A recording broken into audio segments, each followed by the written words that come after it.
One must be sane to think clearly, but one can think deeply and be quite insane.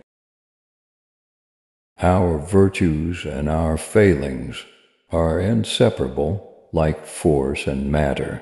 When they separate, man is no more.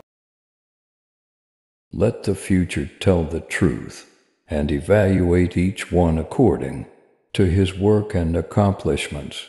The present is theirs, the future, for which I have really worked, is mine.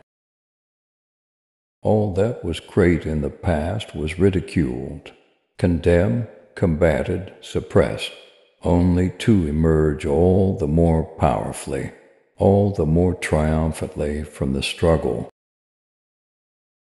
Life is and will ever remain an equation incapable of solution, but it contains certain known factors. We crave for new sensations, but soon become indifferent to them. The wonders of yesterday are today common occurrences. What one man calls God, another calls the laws of physics. If you only knew the magnificence of the 3, 6, and 9, then you would have the key to the universe.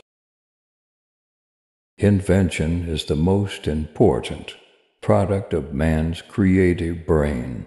The ultimate purpose is the complete mastery of mind over the material world, the harnessing of human nature to human needs.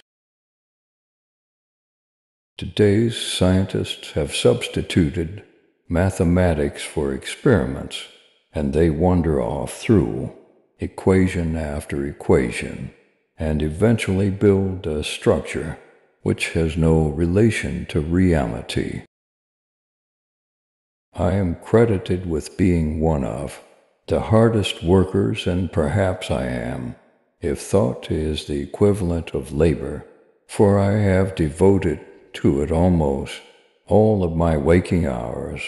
But if work is interpreted to be a definite performance in a specified time, according to a rigid rule, then I may be the worst of idle. You may live to see man-made horrors beyond your comprehension.